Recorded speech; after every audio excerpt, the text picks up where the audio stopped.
Welcome to Ambition's Apex, your guide to mastering the art of physique transformation and achieving peak performance across all arenas of life. Our mission is not just to sculpt bodies, but to change lives, empowering you towards excellence. Dive in with us as we explore insights and strategies designed to elevate you towards your journey of self-improvement. Enjoy the ascent. You know, we have a lot in common, like even outside of bodybuilding and stuff. Most coaches have a strong competitive drive.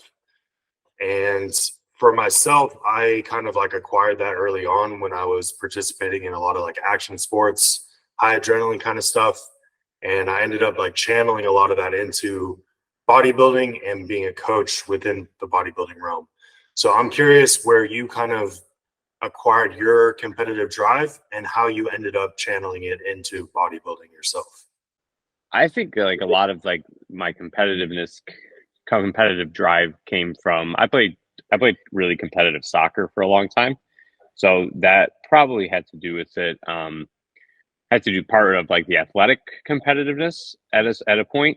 I played a lot of like recreational sports all the time too, but honestly, I don't even think it's so much that my competitiveness is kind of different. I'm a big believer in like you should be selectively competitive.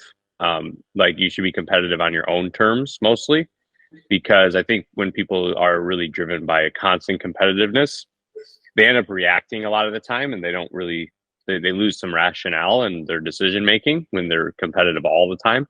So I think you should be competitive on your own terms. And that's something that like I've learned over the years. And it's kind of like you pick and choose your battles. And the competitiveness that I really have, honest to God, dude, it's with myself more than anything. Like I look at everything in a way of like how to get better, what I can learn from. And people who follow me know that, like when I post about stuff, and I always talk about like, you never truly really have a bad day. Like there's probably something you can get out of a bad day, like, and that you can learn and grow from. And I think that's the most, like, I'm always competitive with myself in terms of like how I can get better, how I can improve, how I can make a bigger impact. Because that's what's really important for me. You know, you've gotten to know me like as a friend, and like you probably can tell like I'm competitive, but I'm probably not as like athletically competitive as you would have thought I was. Just because like I want to win. I know winning is very important to me. Doing successful is very important to me, but it's not something that I allow to drive my decision making all the time, which I think is important. And I think that's a lost thing with some people. Some people are win at all costs kind of mentality, but we see the repercussions of things like that, right? We see the repercussions of, you know, situations like that, the dwindling of relationships because of things like that. So we see the impact when you have a thought process like that. I think when you're in a space where stress can be extremely high and stress chemicals can be extremely high, you tend to lose your rationale when it comes to decision making. I think a lot of that comes with maturity within a competitive realm. So what are some things that you do to help maintain a level head when times get stressful, when there's high pressure situations, because we do come across those as coaches very often? Yeah. For a long time, I would make the background on my phone, actually, it would say like, step back, think, don't react. Right. And because again, that's something that I'm really keen on is not reacting. You need to think and actually formulate something, because even if it takes you 10 seconds to actually take a step back, you might actually come up with a better decision. You know, yes, we do get those times where it's like very like we have to make a decision on the go or right on the fly. I think those are things that, you know, are inevitable and we're going to have to deal with those, but we have to also, you know, make sure that we're doing that in a way where we're not really allowing our emotions to, you know, take over that decision making. What I think as a coach, and what's something that I practice a lot of, is I try to not be emotionally invested in the athlete as much. Rather, I want to be very empathetic. I'm rooting for them, but I want to also put myself in their position and put myself in their shoes when I'm making a decision for them, right? And I think that's important because not only are you then catering more, customized coaching towards that person because you're taking those things into consideration. You're not allowing yourself to just be reacting to stuff, because I've seen it, man. There's so many times where like you'll see a post that somebody puts up and you're like, I wonder if that guy would have took an hour, would he really still have posted something like that, right? And that's real life too. That's just not that's not career. That's not just work. Like home life is like that, right? Like it's just like a measurement of patience more than anything. Yeah, I mean, that just sums up to emotional intelligence, right? Being able to analyze what you're feeling, why you're feeling that way, and then like navigating appropriately. Are there any like books that you've read on emotional intelligence, or does a lot of this just come with maturity and time? Um, I haven't read many books on things like this, but I have read a lot of Ryan Holiday's stuff. So he's like a big stoicism guy. And that's something that I'm really into. Like Meditations by Marcus Aurelius, like his rendition of it is a really good book. Even something to just listen to, right? It is good to just hear it. I'm also pretty religious, and that's helped me a ton. So, just finding like solace in whatever thing you believe in and want to find peace in it, that's fine, right? But I think that is also important. Like having like this almost like overarching like an overarching like guide or crutch almost to lean on, I think is something that can help a lot too. Um, and I really don't believe in bad days. Like I just don't.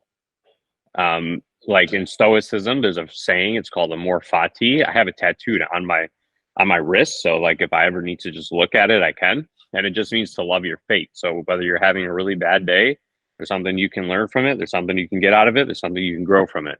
If you're having a really good day, that's not by coincidence. You probably have done a lot of things that set yourself up to have a really good day. I posted about that like 2 days ago on my story, but that's kind of like the growth was a lot of like understanding stoicism, right? Having, a foundation of religion. I'm a big fan of Jordan Peterson. He's phenomenal when it comes to stuff like that. Who else is there that I mean, there's some really good like habit books, like Atomic Habits is a great book. That because I think when you start to establish really good habits and really good routines, some of this stuff just you just grow into these things because you start to take more control over your life. Mm-hmm. Yeah, for me, I'm like a very hyper organized individual, and like a lot of that just comes with a lot of habits that I have in place. And I find like the more clear my space is and the more organized I am in general, the better my decision making is and the less emotional based it can be at times as well. So, all very good stuff. Now, outside of like the emotional intelligence side of things, what are some other unique qualities that you have as far as coaching? You seem like a very organized and detailed individual as well. So, what are some other things that you find kind of help with your successes that you've had? I think with the success that I've been having is organization is huge. I think organization allows you to find scalability, streamlining processes. Like you can, take on much bigger loads of clientele. I also think, being really on top of yourself as far as like decision making. So like, for example, like in my mentorship, like I teach coaches about like coaching efficiency, and there's a decision matrix that I go over with people. It's called the Eisenhower decision matrix, and it kind of breaks down tasks, right? Because a lot of people waste time doing certain tasks. So you can break it down based on priority, like importance and urgency. So like if it's important and urgent, it needs to be done now, right? And just learning how to break down where to put those tasks, right? Because there's things that might be delegating, right? Like website stuff. That's something that's urgent, right? But it's not that important. Maybe I can have somebody do that for me, right? A lot of people waste time doing tasks that they probably could be either scheduling at a later date, having somebody else do it, having to do it right now, right? Learning how to kind of map that out is really good. I'm married to my Google Calendar. If it's on there, it's done. It's going to happen. Time blocking is something that I do a lot of, where like when people see white space on a calendar, like a Google Calendar, they don't know what to do, right? They feel like that's free time almost, right? So like a good practice that I did for a long time is I would just like time block all that white space and then put like certain tasks that I want to get done during that time. And just being like really efficient with my scheduling was something that helps me a lot. It's something a lot of my friends will say to me, like, I can't believe how efficient you do stuff at. But a lot of it's just getting the job done, man. I worked as a young kid. I worked for a long time as a young kid, and that's something that like my family bring up was something that really helped me with that. So like to me, a lot of it is it's just work at the end of the day. Like it needs to get done. It needs to get done. Like and you're similar in that way. You know, I see it all the time. We know each other pretty well now, and I think that's why we get along so well too. Yeah, absolutely. I mean, we can talk about like all these little routine things and tiny little details all day long and morning routine rituals, but if you're just not putting in the work, nothing's gonna happen, right? So Yeah, and I think that's just today's day and age. Like a lot of people just want things kind of done for them now, or like, you know, interesting enough, like there's different types of people out there who, when it hits 5 p.m. and it's time to clock out, they're done with work for the day, right? And then there's people who are, no, I'll finish work when my tasks for the day are done, right? And it's just mindset. But there's nothing wrong with that. That just might be the level that that person is happy with where they're at, and that's fine. There's nothing absolutely wrong with that, right? Because like I have a lot of good friends that are just entrepreneurs, own their own businesses and things like that. And we talked about this the other day, and we said, but who's doing it right? mm, Right? Are they doing it right, or are we doing it right? Right? We don't stop working; they stop working. Right? mm. Where are the trade-offs? Right? So that's why I never think there's a right or wrong with any of that, but it's just different personalities when it comes to work. That's kind of a stoic thing as well in terms of just executing and staying in some level of flow state rather than negotiating with yourself. Because I think a lot of times when people are delaying the work or putting it off or shutting it down at a certain time, a lot of that's just like mental negotiation where they're like, oh, well, I can do it at a later date or I don't need to, whatever it may be. They're just kind of like negotiating with themselves in their own mind instead of just executing and just getting the job done. So I think that comes down to some level of emotional intelligence as well. Who are some like influences or inspirations you've had within the industry, and maybe not necessarily an individual, but maybe programs you've participated in? What have had a large impact on you as far as coaching protocols? From coaching protocol, like I've learned a lot of stuff from. I learned a lot of stuff through obviously Matt. I've also learned a lot of stuff through like Eric Helms's like books, like his nutrition pyramid books and stuff. That was like my first exposure to like good content. And that's a book I recommend to any coach that's starting off to read because it's really well put together. As far as like other influences I've had, like with just like things that I've really liked, really resonated with, the whole Trained by JP programming. Like I've always really been a huge fan of the stuff they do in the UK over there, especially like a couple of like maybe 5-6 years ago when they were, I think, a little bit more transparent, a little bit more like out there with everything that they were doing. I really followed a lot back then. I did all the videos, all the things that they did. I really was a big fan of that. Matt Porter was also somebody who had like a pretty big influence in like why I started coaching. Just because like I talked about this recently about like the why not me kind of attitude, and Matt Porter was actually like the first like real coach I saw, and I was like, there's nothing like, what does this guy know that I can't learn, or what that, you know? So that kind of like was what kind of triggered me to start pursuing coaching, because I was getting ready to go to dental school, and then I decided not to go. So those were a bunch of influences, but I'd say like from like a role model perspective and things that I really look up to and I really appreciate and I learn a lot from is getting to spend a lot more time with Jansen has really helped me with that. Right, we're both dads. We both like a lot of similar things outside of bodybuilding, and I got to spend some time with him lately, and I just really love the way he carries himself, organized, like very task oriented. And I told him the other day, like, I was like, us looking up to you, and like, even if you don't look at it like that, you have a big influence on us, and it's nice to see that, like, that influence is really good, right? Like, I've learned a lot, and not even from like a coaching standpoint, just like how to carry myself, how to do things. Like, that's been really nice to see too. I've always kept some level of mentorship around me. Like, I'll gravitate towards an individual that's accomplished much more than I have, even if they're like in a completely different industry and have nothing to do with nutrition or training or anything. It's like invaluable to have those kinds of people around, whether it's for personal finances or like business side of things or just mindset stuff. It's very important, and it's awesome also, just like as a man, to have other men around too that have been through tough situations and all kinds of stuff that can kind of like teach you lessons or Yeah, maybe steer you away from bad decision making and that kind of stuff.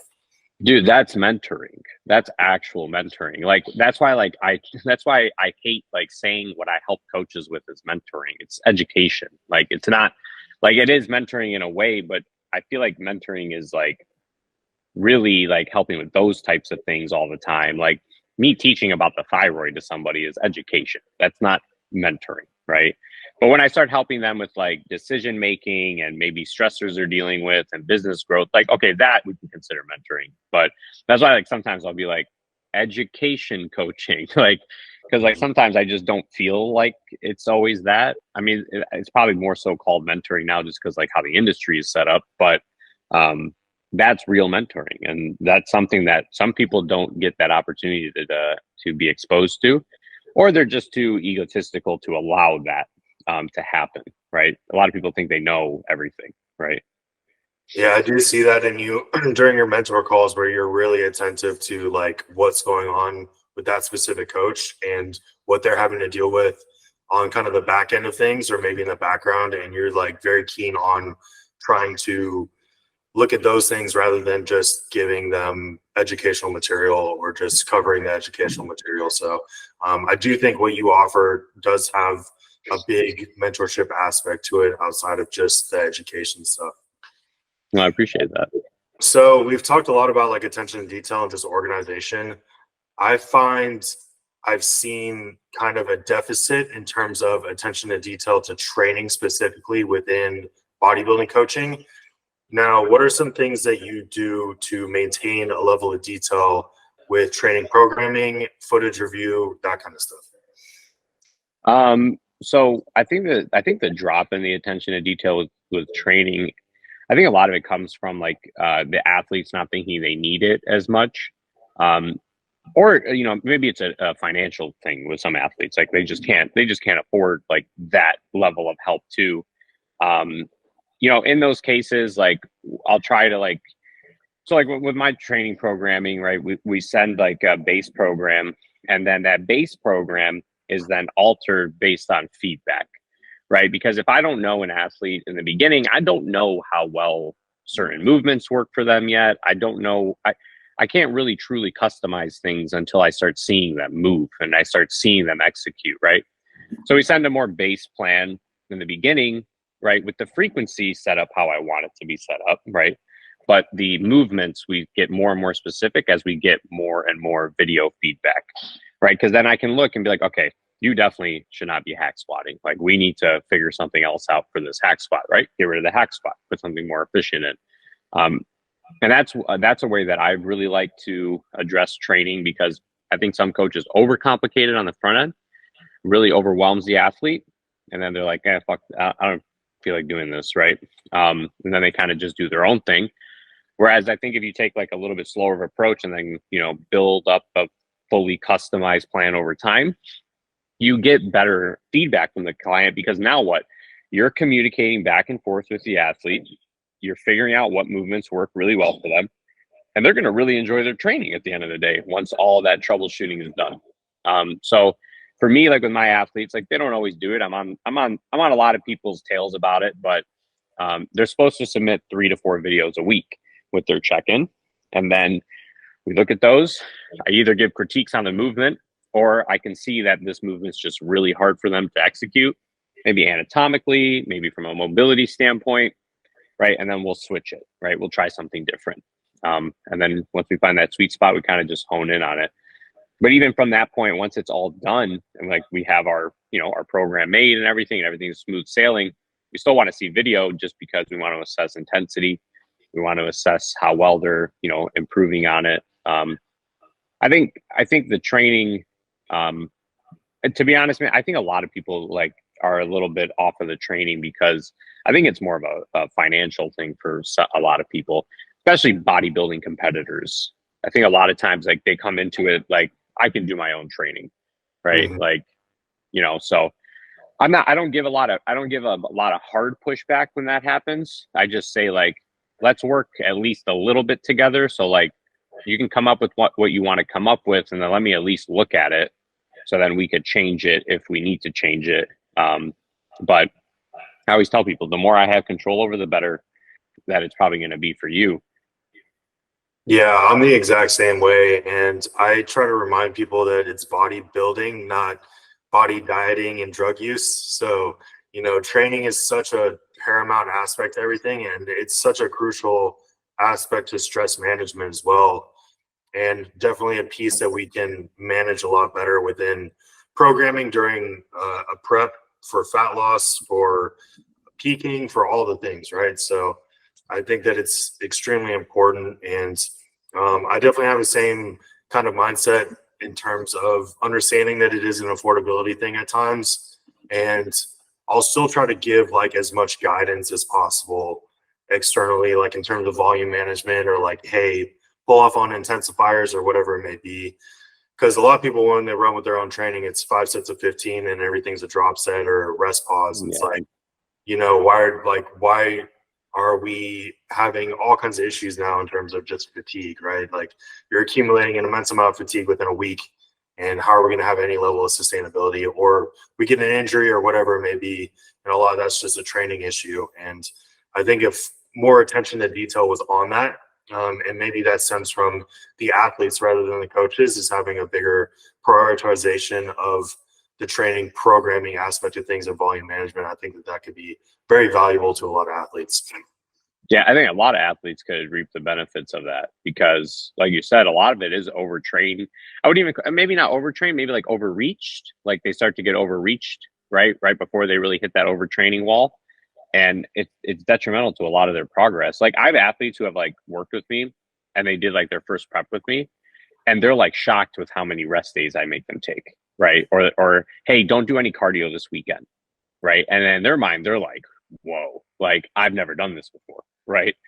And then lo and behold, like at the end of the prep, they're like, dude, this is the best I've ever looked. Like I can't believe like how much rest I did when I'm under the thought process of it's a go kind of sport, like especially in a prep. And that's something that like I think some coaches like miss the mark on, right? Because I think there's still a lot of that coaching attitude of like give it your all 100% every single day, like we rest when we're sleeping kind of like thought process, right?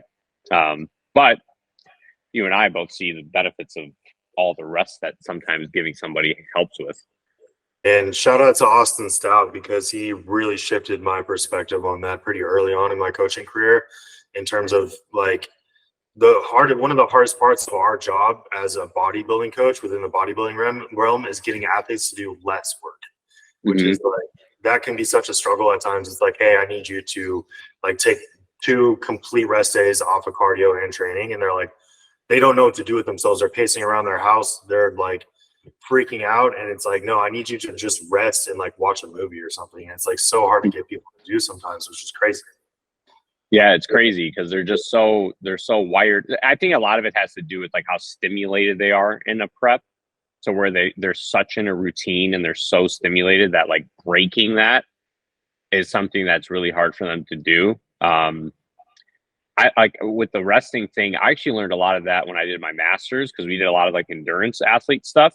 And like after that, I was like, this is applicable across the board. Like, it's not just endurance athletes. Like we have to be able to do this for our bodybuilders, our people trying to get into fat loss phase, because I think a lot of the end of a prep is a fatigue management game more than it is a pushing game. I think 100%. like the stage lean to stage inside out, that's a fatigue game. I couldn't agree more. And yeah, it's paramount. And I try to be empathetic too, because when you're in survival mode in a contest prep, like you're literally your mind is telling you that it is not time to rest, it is time to go acquire food somewhere. So sleep becomes more difficult, all these recovery aspects become more difficult. So I am empathetic, but it takes a lot of intentionality and understanding that like we need to do less. Like now is the time to rest and recover and pull off some of this fatigue and slingshot into more progress. And I really try to help my athletes understand that, because as soon as I tell them to take extra rest, it's like a freak out sometimes. And I'm like, Yeah. it's gonna be okay. You're not gonna Yeah. you're not gonna lose all your hard work over a 2-day period. Yeah, no, like recently this last week, I had a guy, he's getting ready for a show. He's like 9 weeks out.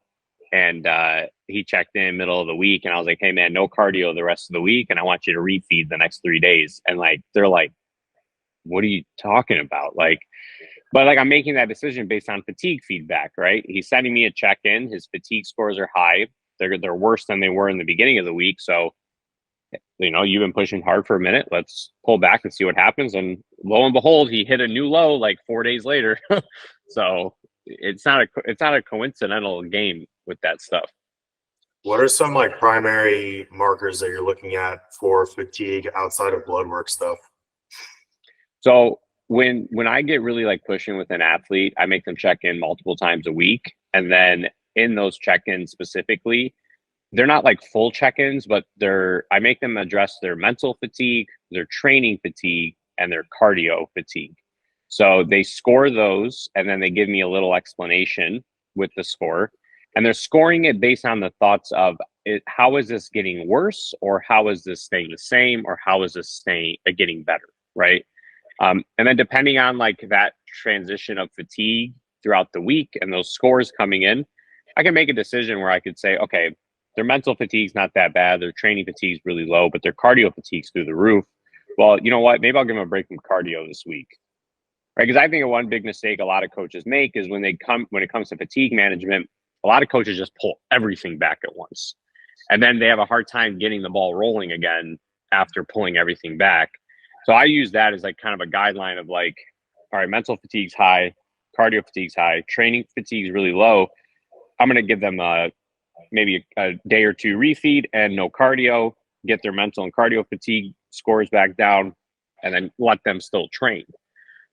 So that's how I assess a lot of it. And then, obviously with blood work, there's a lot of good ways that we can do that. Digestion is also another really nice way to see fatigue and stress. But like with digestion, like that's something I talk to them about like every check-in pretty much. So I can see like how well their digestion is, how bad it is at the same time. Yeah, and that kind of comes with a bit of experience too, with perspective and like almost intuition, where we can just watch. We like see the fatigue accumulate. We just see all these markers kind of like add up, and we can like watch it build up. It's always kind of interesting to me, and it's very cool to kind of watch that stuff happen sometimes. I don't know. I'm just super interested in physiology, and like seeing all that kind of happen and then managing it as a coach is a lot of fun for me. So I don't know about you. No, I think it's sweet. The body is interesting, man. Yeah, absolutely. Outside of that, bodybuilding is obviously very extreme. What are some other things you do to kind of help balance like the extremes of bodybuilding and some level of health? Because I know that you and I both have some level of interest with like the more functional health side of things. And obviously, like we have to push the envelope with bodybuilding. So what are some things you do to manage that?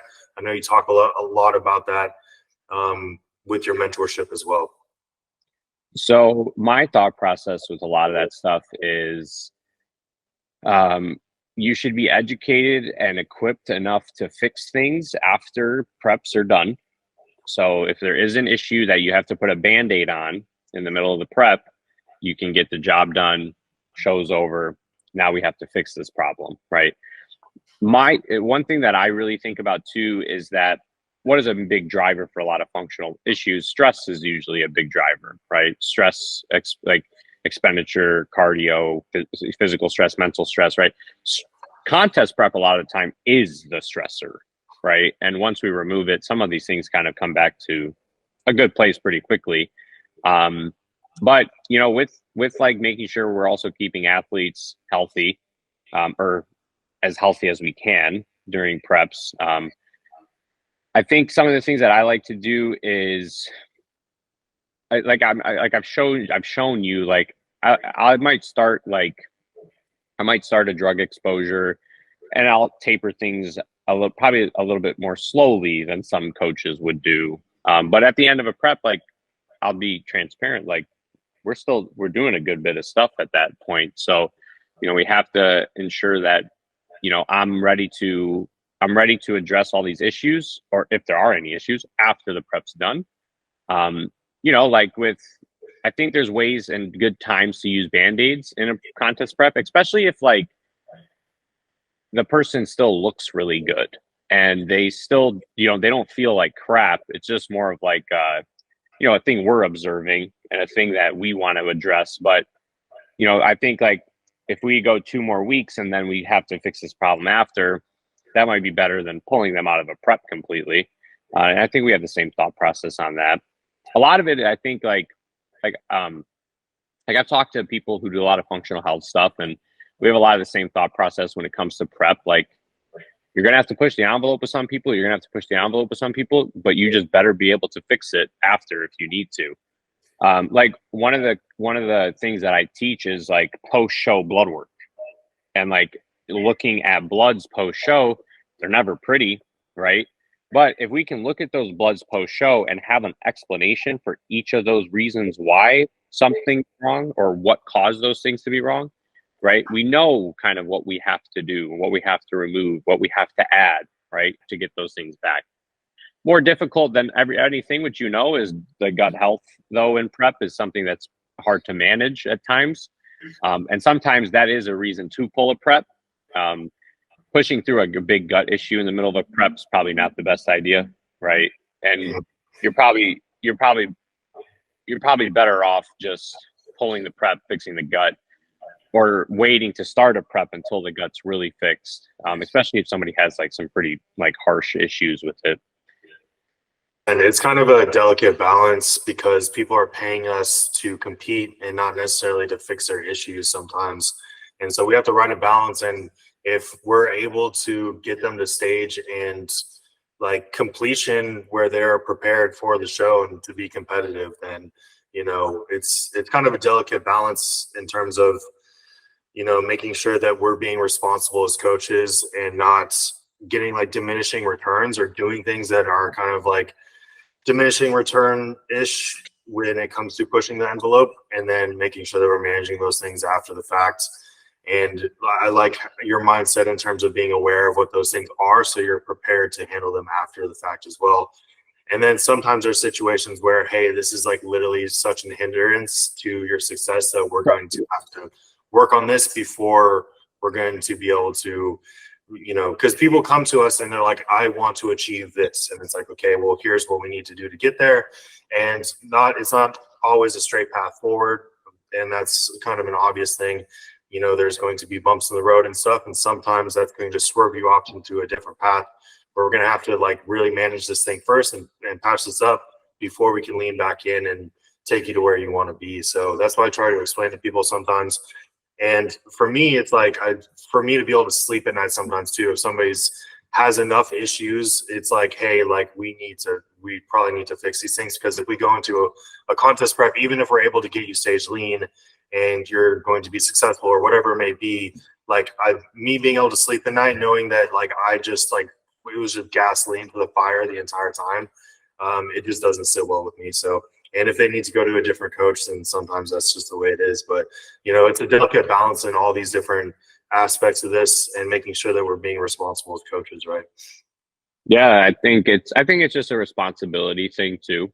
And like and then also maybe communicating with the athlete like as well. Like, hey, yes, we're gonna be able to get there, but we're gonna have to do, X, Y, and Z.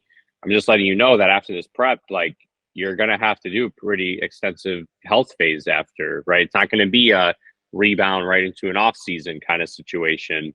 And I see that more with women than I do with men, just because there's a lot more intricate things going on, right? Especially like women who like maybe lose their period the last 6 weeks, right? Well, okay, now we have no cycle. We're going to start seeing some estrogen dominance start to come. Maybe that slows the prep down, right? Maybe we address the estrogen dominance in a certain way. We fix it. We get through the show. Well, guess what? We're going to have to do a lot to make sure that this lady gets her cycle back, right? Those are things that we just kind of have to make note of and have to communicate. And then from a responsibility factor, we know what we can maybe push through and what we probably shouldn't push through. Yeah, I talked about this on another podcast I was on very recently about understanding like the individual's like risk reward management and their responsibility too. It's like us as coaches, we're like, hey, here are the risks. This is what it's going to take to get to where you want to be. These are the problems you already have. Like we're going to be amplifying these during the process. And it's like them understanding that, like, hey, are we on board with this? And if we're going to execute, then let's do it. And I think the communication piece is big on that. And because if we see all these issues and we know that we're going to push the envelope and they don't understand that and we're just like leaving them in the dark in that regard, I think that that's kind of negligence on our side as well. So it's kind of a delicate dance between the coach and the athlete with these things, right? No, for sure. And I think athletes need to be their own health advocate at the end of the day, too. Oh, absolutely. So that's at the end of the day, there's responsibility in both parties, but I think that that level of communication is our primary responsibility, and then the understanding of they're making their own decisions in terms of risk reward is kind of their responsibility, as long as things were accurately and thoroughly communicated to them, right? Yep. Yeah. So we've talked a lot about like mentality with competitors and mitigating things. What are some attributes that you see within your successful athletes that kind of help generate success, or what do you think kind of builds the mentality of a champion? Oh, I think like we can all agree that the people who check in the earliest, check in on time, do their check-ins in full, are the most successful athletes, right? And a lot of that has to do with probably their drive they have for their goal that they have, right? How important that is for them. And then I think another big thing is I think their acceptance of criticism is very important, right? Their way to see bigger pictures is also important, right? Their intuition on seeing the bigger picture from my perspective, right? Because I have nothing but their success is my priority, right? So when I tell them something, it's never coming from a place of like, I don't think you can do this. It's coming from a place of like, I think we can get to this place, but we probably need to go this way, right? And I'm helping guide that. The acceptance of things like that makes a really good athlete. Um, I also think knowing when to, put on the athlete cap and not like the your friend cap, and the coaching cap versus the friend cap.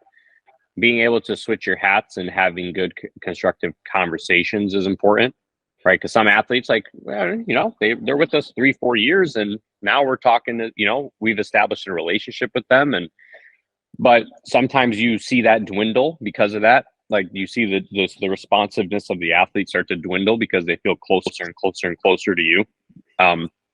So being able to differentiate when it's time to small talk or when it's time to actually have a very, constructive conversation. I also think another thing that's really important is seeing athletes that take initiative on stuff. Like, hey, coach, last blood work was 8 weeks ago. When do you want me to get my next one? Right? Like doing the initiatives, right? That's a really nice thing to see in an athlete. Those are really good attributes to see as an athlete. And for those of you that are athletes listening to this, and you're thinking of how can I be better, these are exactly things that you could maybe work on or self-assess and be like, do I do some of these things, right? Because that's kind of like, you know, those are attributes that build really good athletes. It's like bodybuilding is a sport, and a lot of the performance is not on majority, almost all of the performance is not on the stage. It's what you're doing behind closed doors, and that punctuality. If you're not showing up to practice on time, you're not going to be playing in the big game. You're going to be sitting on the bench, you know. So having that mentality towards things, and I like how you mentioned initiative as well, and staying on top of things, and that drive without necessarily having a carrot dangled in front of them too, because a lot of athletes won't start to have that until it's like, hey, we're 16 weeks out, and they're like, oh, okay, I need to start like doing the things. And so like being able to have that drive and that initiative without like having the prize right in front of you is very important. We hear, I think Matt says this a lot, is a lot of athletes are one solid off season away from a pro card. And that kind of goes along with that, as well as making sure that you're able to stay driven and not relying on motivation and more discipline, right? Towards your goals, even if they're just not like quite in sight yet. Would you agree with that too? No, I would agree with that for sure. I mean, I think that's huge for anybody, and not even an athlete. Like, you have to be willing to buckle down for a year, 2 years to really get where you truly want, instead of having that like instant gratification right away. I think that's applicable to careers. I think it's applicable to relationships. I think it's applicable to athleticism. That's something that like you can tell how far someone's going to get when they're capable of doing things like that. I talked about this on that other podcast I mentioned too, is that like you can tell when an athlete has an athletic background too, like they grew up doing sports. Like you played soccer. I had a lot of action sports in my background, and you can tell who developed a lot of these mentalities when they were in developmental stages and building that.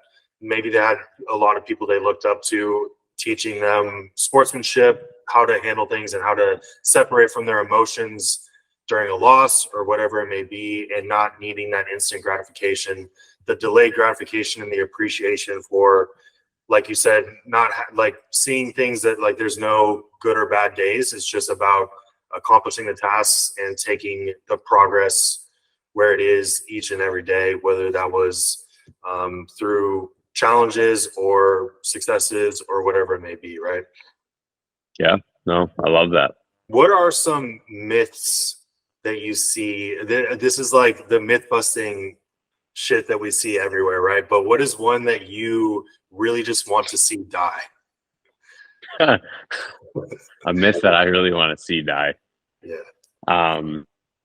Probably, dude, there's so many. If I had to think of one, I don't know. Right now, this Gary Brecka guy is killing me. If I have to listen to another video that he puts out, yeah. I can't do that. I don't even know if those are myths, but I think one myth that I would like to see gone is the argument with the fasted and post-workout cardio. Like, if I have to hear about that, like, hey, coach, I heard fasted cardio is better. Dude, it's the same. Just get your cardio done. Like, it doesn't really matter when you do it. That's a myth that's been like one that I've always been, I don't know, just like pushes my buttons when I have to hear that. Yeah, if you're comfortable speaking on it, what's your stance on fasted cardio along with growth hormone and yohimbine, or things that are associated with free fatty acid mobilization? So yohimbine, however you say it, so it's an alpha-2 antagonist, and when that happens, when you block that receptor, you see a big increase in norepinephrine, which is going to stimulate a lot of fat breakdown. It's going to stimulate a good bit of lipolysis.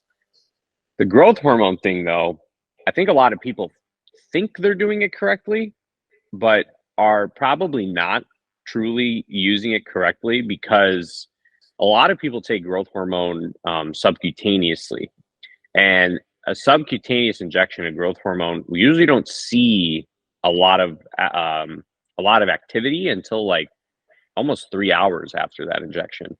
Mhm. So you're done with your cardio at that point, right? Fact check me on the 3 hour thing. I just remember reading something about this specifically, was taking growth hormone for fasted cardio purposes. It's a lot better to make sure that that injection is intramuscular so that it's absorbed quicker and it's actually starting to now mobilize fatty acids. Now, I think if you're looking at fasted cardio versus fed cardio in that aspect, maybe you could get a little bit more benefits with fatty acid use at that point. Do I think it's going to make or break an athlete being peeled or not? Personally, no. Because I've coached people for years. I think I'm pretty known for the conditioning that people bring to the stage, or at least the consistency of it. And I've never really told an athlete in the last year or two to go do fasted cardio. So I think it's more of just let's get it as consistent as possible. In all honesty, I think a lot of it comes down to the consistency with the effort level. Somebody who isn't really in a good routine for fasted cardio might have better effort levels in their cardio if they do it later in the day, or vice versa, right? Maybe fasted in the morning, they have better capability to have higher effort output in the morning because they're fresh versus later in the day. Let's say they work all day, they don't train till 6-7 o'clock at night. So I think a lot of it comes down to that. But yeah, I never really have told people to go do those things.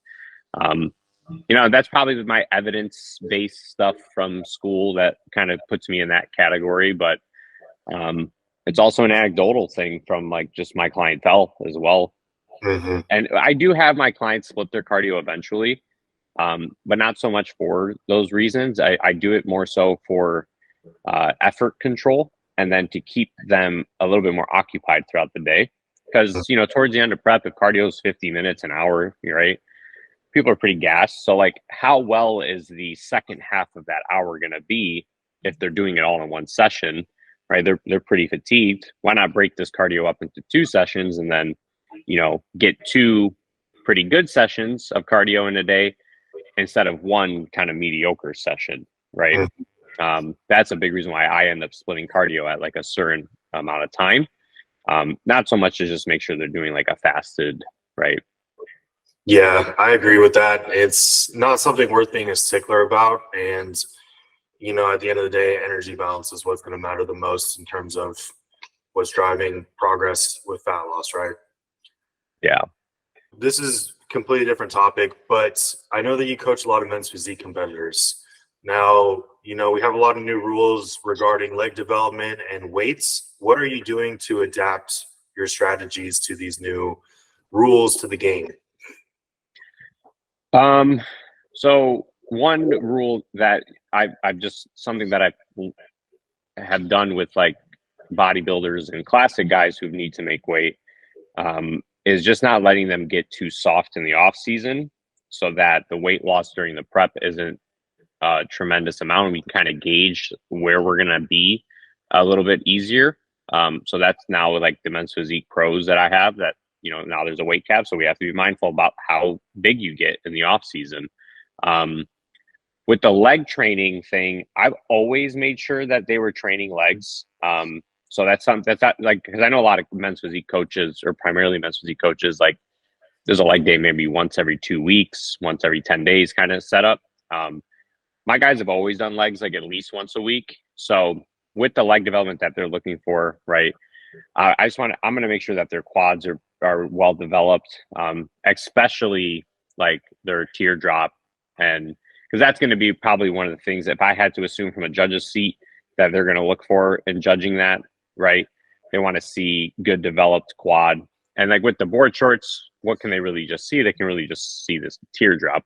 From the back, I think they're going to maybe start judging calves a little bit more, in my opinion, because of this too.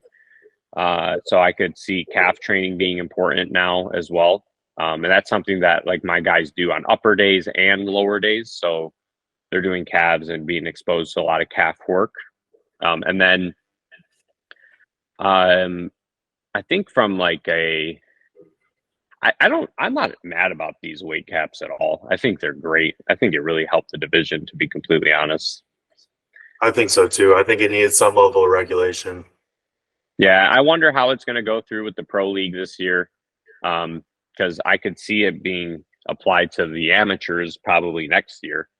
Um, which if it's applied to the amateurs next year, you're going to see a lot of guys transition to different divisions probably, because like on the amateur level, there's a lot of big dudes who compete in men's physique. I think it's going to help like level the playing field a little bit. I think some of the physiques that we're seeing in men's physique were starting to look a little too diverse, and I think it's going to help kind of level things out a little bit, the same way that like high classes kind of work or weight caps work with other divisions as well. And my first two shows, I competed as a men's physique competitor, and that was kind of back when the earlier on when the division was kind of starting up, and the origination of the division seemed to be more of like the beach body look, like the front of a magazine kind of look. And I always appreciated the pro level athletes that did train legs and kind of had a more balanced aesthetic physique. Obviously, like the top would be more dominant still, but it was a weird look if they just tossed it out the window. So that's why I think Ryan winning was awesome for the division, because he still was like 190 pounds, right? So he was, I mean, in unbelievable conditioning, but he was still 190 pounds. So he's still pretty big, right? And I think him winning set us up for that look, set us up to bring some of that look back, which I was so thrilled about. I mean, I've been a Ryan Terry fan forever, but him winning, I was so happy to see the direction that they're trying to take the division back into. Because I do think for a little bit it got away from, like, it got into this like really wide game, right, where the shoulders needed to be huge, and then it got into the just big dudes were winning, right? And now, like with Ryan, he's much more refined, right? He has that like bodybuilder look with the beach body vibes to it, right? Like, and that's why I think men's physique this year is going to be, again, a really interesting division to pay attention to. I'm really happy with the direction, and when there's no regulations on things, it just gets out of hand. That's kind of how anything works. So I'm glad that they're kind of developing. I mean, any new division, it's going to have to develop over time in terms of criteria, right? We're seeing, we've watched the development of wellness, we've watched the development of men's physique, and it's cool to watch it, in my opinion. And people will have their complaints and negative thoughts, but I like to watch how things develop over time and become refined, and it's very awesome. Now, bodybuilding's like gained a lot of popularity, obviously, over the past decade. It's very mainstream at this point, in my opinion, in terms of anybody that's getting into fitness probably has some level of thought process towards competing or wanting to compete. Do you see the sport continuing to grow at the pace that it's at? And where do you see yourself within some of these trends and development of the industry? Do I think it's going to continue? I don't think it's going to continue to grow at this rate. The reason why I say that is because I feel like younger generation fitness influencers, fitness advocates are realizing that you don't need to compete to make a career anymore, right? And you see that with most of these companies now who have influencers. They've maybe competed once or never have, and they have a following, right? They have reach, they have influence, right? That's why I think, right? Okay, so we go to a lot of national shows, right? And you're in Texas, so it's a little different with like the amateur level there. But dude, you go pay attention to a lot of the amateur level shows at a lot of different states, and there's not even 50 people competing at them, right? Like, that's a problem here in Michigan, right? Michigan's competitiveness is not the best. And you see people and that's a problem. Why is that a problem? Because now when people win a show here, they think they can go to nationals, and then they get steamrolled at nationals. Why? Right? It's not their fault. There's not a good competitive field here. Why that is, I think there's just not a lot of interest anymore in it. And I think some of these younger guys, younger girls with good genetics, and they look great, don't have an interest in competing anymore because, maybe somebody they look up to isn't competing anymore, has spoke out about competing in a negative way, because that's a big thing that you see a lot of, like with post competitors saying like it ruined this for me, it ruined this. That's not helping, attraction to competitiveness. So I don't know if it'll really grow, to be honest. I think it'll kind of stay where it's at. I think what I could see growing are expos, are shows, are the attractions to come watch things. I think you'll see more things like Arnold-esque kind of setups, maybe at different times of the year with different promoters. I could see that happening over time, because I do think that it will continue to get more mainstream, but probably won't get. I don't know if it'll continue to see growth, like as far as like on a true novice kind of level, because I just think a lot of younger people don't really care to compete anymore. Because back when I got into this whole thing, like it was like you weren't really known unless you competed, Mm-hmm. and now that's not really a thing anymore. That's a really solid perspective. I think part of my mentality is just because I'm in Houston, or I guess my perspective is because I'm in Houston, and we have Alpha Elite here. We have a lot of great coaches here. The shows in Texas are growing in size, so I think maybe that's what I'm seeing more of. And the level of competitiveness in Texas is escalating quickly. We have a lot of good coaches in Austin, Dallas, so it's definitely like a hub spot. So maybe I'm just not seeing it. I mean, I feel like California, Texas, Florida, that's not really a problem. Mm-hmm. But I feel like you come up to the Midwest, maybe go a little bit out east. Right, out east has some good shows too. But like you're in the Midwest area, these shows have just like dwindled. Mm-hmm. Like shows that like I competed at years ago, 120 people, 130 people are now at 30, 40. Right. Two shows got pulled from our schedule this year because of that. Like there just wasn't enough people at them. So that's something it's sad to see, right? But I also think it's a reality with the times.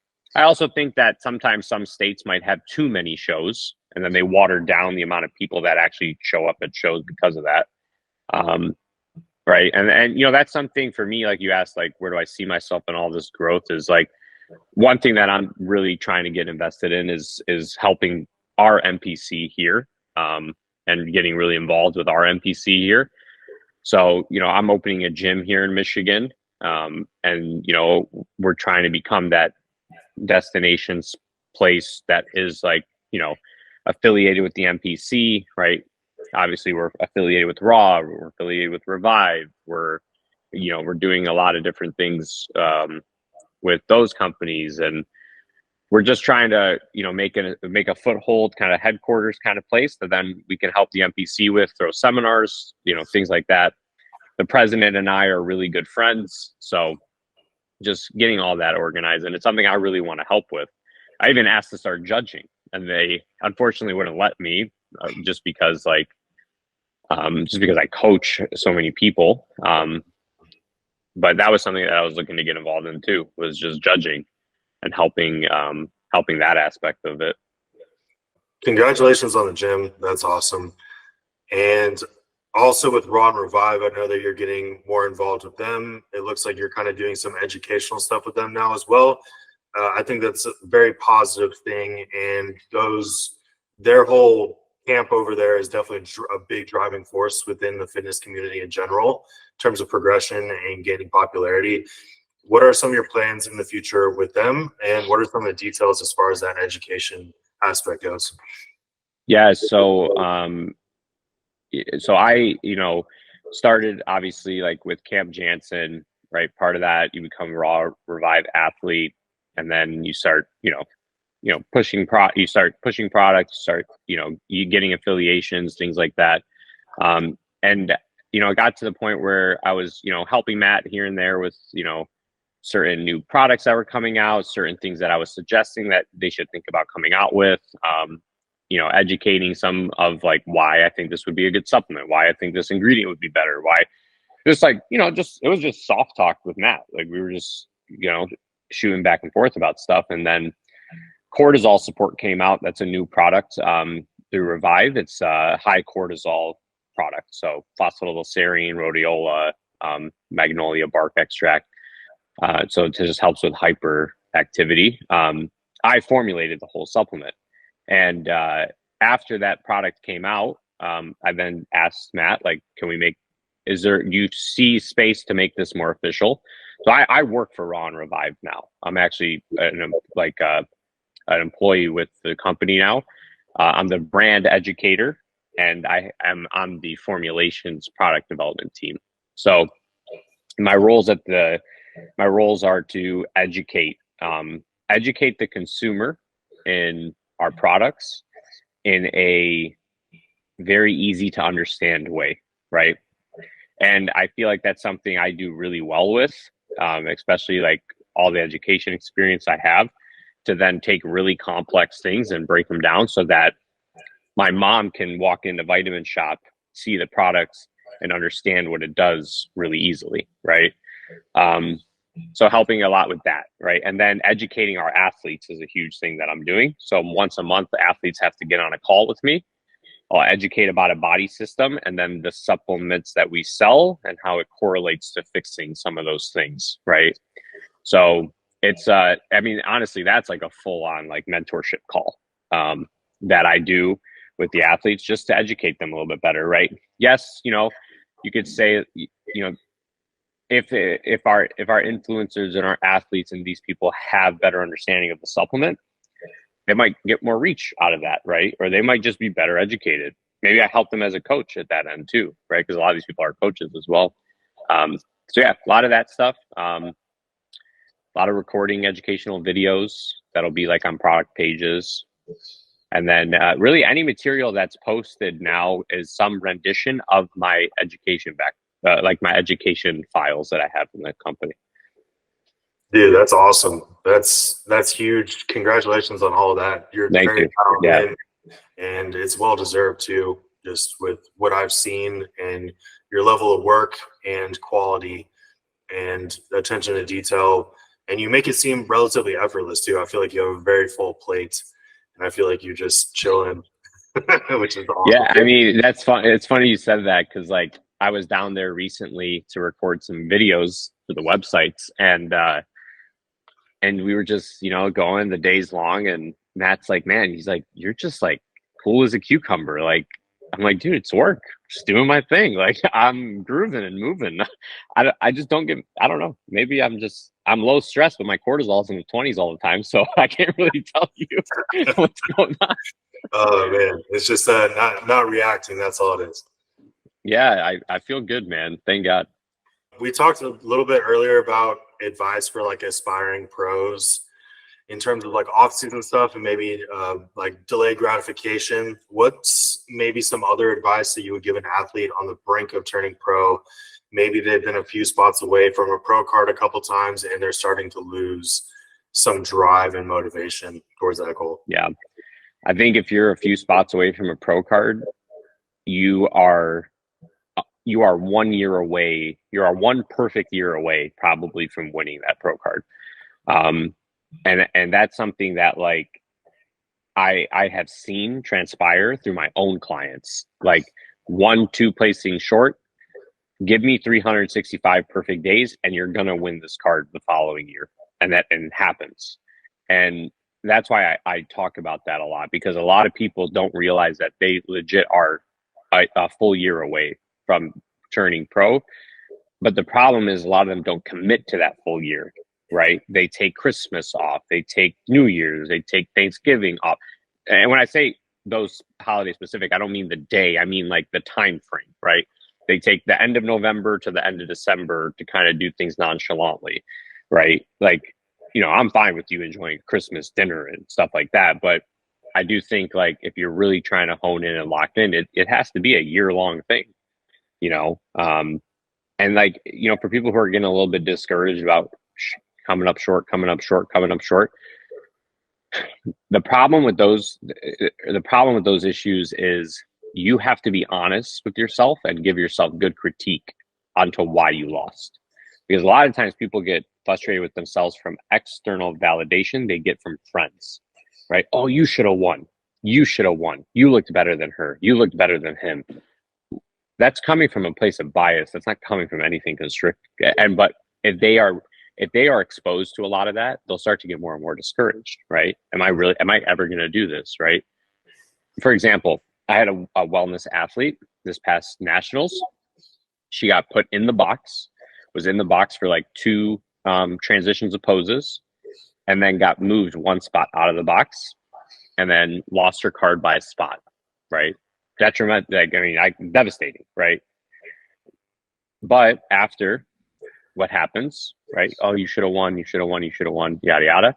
I think as a coach, that's your responsibility to then show them why they lost, right? So what I did was I took the stage pictures, put them side by side. I said, "Do you see now why?" Yeah, I do. Great. Now she's fired the fuck up to push hard for a year and maybe turn pro next year, right? And there's probably a high probability that it's going to happen now. So I think that's all on the athlete at times. I think sometimes the coaches need to also be a little bit more assertive with, showing, right? Not just saying, showing, right? A lot of people are visual learners. And if you can visually show them why they lost, that's a lot better than just telling them, oh, I think your arms could have been bigger. I think your chest could have been bigger. No, show them side by side why, right? Take that person who won the class, compare your pictures to them, go side by side with stage pictures, and look, you'll see why you lost. It can be difficult not to get discouraged. And I think that ties back into some of the things we discussed earlier about mentality and not external projections and reactions, and being some level of stoic when it comes to these things, and being able to handle the emotions that come along with any competitive endeavor, right? And I learned a lot of those things early on as a child with different sports that I played, and learning how to handle losses and use them as fuel forward. I often talk about, shout out to my good friend Jacob Wilson. He actually coached me for my second show that I did and was a huge mentor for me through my journey. But I believe, I could be wrong, it took him about a decade to earn his pro card. And he went on to be a 212 bodybuilder, and he did relatively well at the pro level as well. And sometimes I tell that story where, it just takes time. And if you think that it's completely out of your reach, like, you're already shooting yourself in the foot. Maintaining that belief in yourself. And if you truly do want to step away from the sport, that's one thing, for valid reasons, whatever they may be. But if you have a goal in mind, it's maintaining that mental balance and that fortitude to be able to handle those losses, which is like perfect, because one thing I want to do on every podcast that I do is ask each guest advice that they would give to anybody in terms of how to better handle a setback, because we all experience them no matter what we're chasing in life. And kind of, what is your top tip in terms of handling a defeat gracefully? So my top tip for handling a defeat gracefully would be reflect on your performance. And if there's things that you can be very honest with yourself that could have been better, those are things now that you have to work on, right? Bad things just don't happen. They happen because of some decision you made, because of some habit you have, right? So that's something you have to look into and see, okay, I could have been better here. I could have been better here, right? And if you were defeated at the end of the day, these are the things that maybe were the reason, right? Those are things that you probably have to work on. And like I've talked about multiple times today, but like every time something bad happens, there's something that to be taken out of it to learn from, right? And I think too, like another thing that I really like to do, as far as like telling people, I think a lot of the times the discouragement comes from comparable, like just being comparison. You're comparing all the time. And Instagram doesn't help, right? But like this morning, I sent some of my like closer friends who are like newish coaches, and the post said like, don't believe everything you see on Instagram, or don't compare yourself to somebody on Instagram, because nobody shows their failures on Instagram, right? And because a lot of people get stuck in that time frame of like, well, they turned pro in a year. Why aren't I a pro yet? I've been doing this for 3 years, right? Or he just started coaching. How does he have 50 clients already, right? People will start to analyze and compare things like that. And cliche as it is, comparison's the thief of joy, right? And every time you do things like that, you're going to set yourself back mentally because of it. So analyzing and understanding that there is no timeline to things. There's no I should be here by this age kind of. That's a mindset that you have to kind of get rid of if you truly want to advance. And I do have a level of empathy because the comparison game is very difficult. And I mean, bodybuilding, your success kind of comes down to being compared to another individual, right? Like somebody, and talent plays such a big role in that. And that kind of goes along with any sport where judging is involved too. There's some level of subjectivity to that, so that can be difficult to handle. So I think a lot of these aspects of bodybuilding are difficult to manage mentally. And if somebody doesn't have a background in sports or understanding sportsmanship, it can be a very difficult game to play mentally and emotionally long term, especially if you have high ambitions and you're going to chase it for a long period of time and stick with it for a long period of time. So it's important to kind of understand those things too, doing your due diligence, understanding the sport before getting involved too, before you just jump the gun. It's like, oh, it's this exciting thing to do. I saw my friend do it and now I want to do it and I want to be on the Olympia stage one day. It's like maybe studying the sport a little bit more before getting involved. That way you can prepare yourself mentally and emotionally for the challenges to come. Obviously, a lot of that comes with experience and maturity, but trying to understand and have a solid perspective before just jumping in, right? Yeah, no, I agree. I agree, man. Well, that wraps things up pretty nicely. What are some other, I mean, you have so much on your plate project wise, but what are some other projects are you writing a novel? Like what else do you have going on? What other projects do you have coming up, and where can fans and listeners follow you for more?